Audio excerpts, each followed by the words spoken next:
Ajahn Siripanyo, born as Ananda Krishnan Rajagopal, hails from the bustling multicultural city of Kuala Lumpur, Malaysia.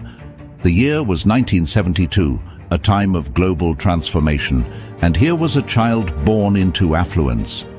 He is one of 3 siblings, each living in the lap of luxury provided by their wealthy parents.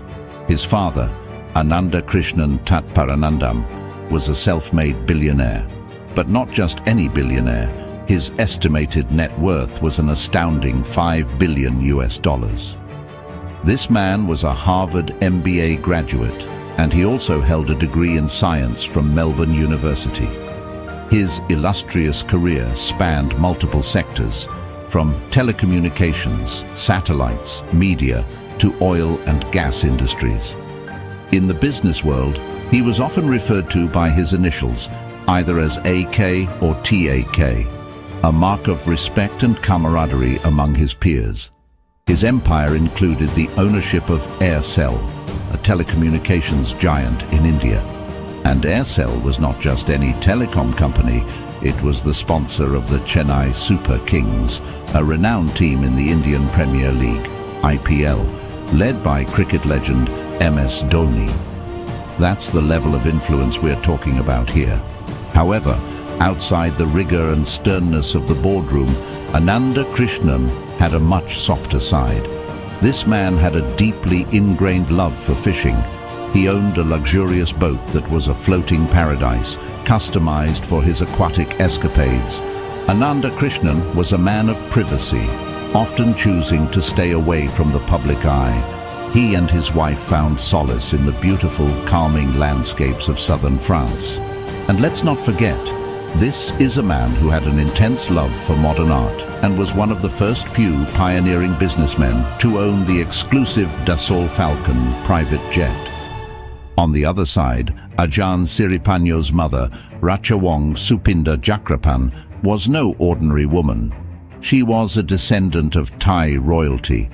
Her lineage could be traced back to a late Thai king, imbuing her with an aura of regality. Growing up in such opulence and with such fascinating family dynamics, Ajahn Siripanyo spent most of his formative years in the United Kingdom. Surrounded by a life many could only dream of, he grew up experiencing luxuries that were beyond imagination. But despite growing up in this extraordinary environment, Ajahn Siripanyo felt something was missing. This young man, fluent in an impressive 8 languages, English, Thai, Malay, French, Hindi among them, felt a growing void. So, at the age of 18, he made a monumental decision. He chose to travel to Thailand to embrace monastic life, even if it was just for a short while. This wasn't a spur-of-the-moment decision. Rather, it was the culmination of an inner quest to understand spirituality better, and also an emotional yearning to connect with his Thai heritage. Once in Thailand, he found himself at Wat Pa Nanachat, under the spiritual guidance of Ajahn Chah, a revered monk known for his wisdom and peaceful demeanor. Life here was austere and demanding, radically different from the lavish lifestyle he was used to. Imagine waking up every day at 3 a.m. with the ambient sound of morning prayers filling the tranquil forest air. Then, taking long, arduous walks to nearby villages to collect alms and sustenance for the day. Not only that, Ajahn Siripanyo also dedicated significant chunks of his day to the practice of silent meditation and self-reflection. Soon after he visited Thailand, Ajahn Siripanyo was eager to meet Ajahn Chah. He had great expectations about seeing the master, who is often depicted as a figure full of wisdom and compassion. However, the meeting was shocking and unsettling for him. Ajahn Chah was in a frail state, suffering from illness and old age, which prompted him to question the principles of Buddhism, especially the law of karma, that suggests good actions lead to good results. Deeply disappointed, he wondered what he could learn from a master who seemed so incapacitated and even started to doubt the efficacy of Buddhist teachings. As they were leaving, he commented on how pitiful it was that Ajahn had to suffer so much, to which a monk gently asked, "Why do you think he's suffering?" This prompted him to reflect on his own assumptions and biases, making him realize that suffering is subjective and not necessarily linked to physical condition. The monk's question served as a powerful lesson for him, pushing him to reconsider his own prejudices and preconceptions about suffering, age, and illness, and how these may not necessarily align with Buddhist teachings on enlightenment and karma.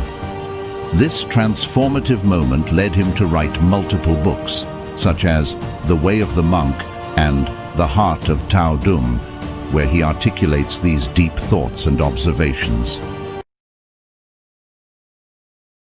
Today, Ajahn Siripanyo is a revered forest monk and the spiritual head of the Tao Dum Monastery, located near the remote Thailand-Myanmar border. He follows the rigorous principles of the Theravada Buddhist tradition, eating just once a day and abstaining from any solid food post-noon. He is not merely committed to spiritual practice, but is also an outspoken advocate for environmental conservation and combating climate change. Ajahn Siripanyo's life is an incredible tapestry, woven from threads of contrasting colors, material wealth on one side and spiritual enrichment on the other. Today he stands as a spiritual beacon, guiding countless young souls searching for a deeper meaning in life. His journey serves as a potent lesson in the complex nuances of human happiness and suffering,